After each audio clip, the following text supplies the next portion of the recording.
Hi అండి, అందరికీ నమస్తే అండి. ఈరోజు అయితే నేను ఉల్లికాడలతో సాంబార్ పెడుతున్నానండి. ఇవి ఉల్లికాడలు, సాంబార్కి సరిపడా టమాటాలు, పచ్చిమిరపకాయలు కట్ చేసిన, పులుపుకు సరిపడా చింతపండు తీసుకున్నా, పొయ్యి ముట్టించి గిన్నె పెట్టాను. ఇప్పుడు నూనె వేస్తున్నా. 3 పావుల నూనె వేస్తున్నా.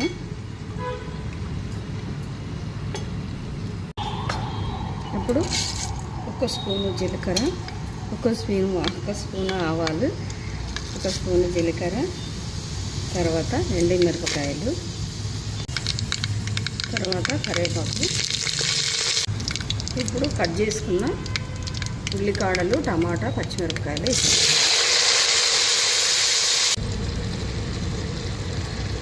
ఒక స్పూను పసుపు వేస్తున్నాను. రుచికి సరిపడా ఉప్పు వేస్తున్నా.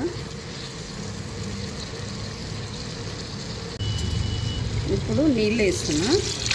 సాంబార్కు సరిపడంత నీళ్ళు వేసుకోవాలి.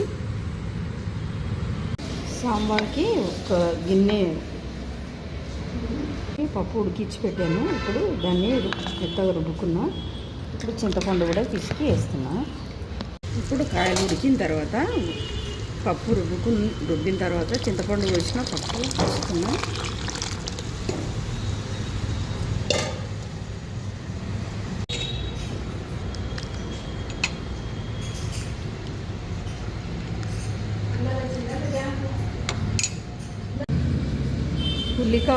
ఉల్లికాడల సాంబార్ అయితే రెడీ అయిందండి. లాస్ట్లో కొత్తిమీర వేసుకుంటే సరిపోతుంది.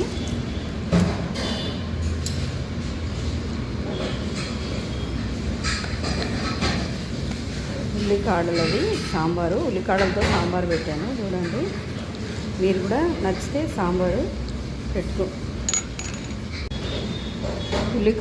ఉల్లికాడలతో సాంబార్ పెట్టాను. ఉల్లికాడల సాంబారు రెడీ అండి. సాంబార్ అయితే బాగా వచ్చింది. చూడండి, నచ్చితే మరి మీరు కూడా ట్రై చేయండి, లైక్ చేయండి, షేర్ చేయండి. Thank you. మా ఇంటికాడ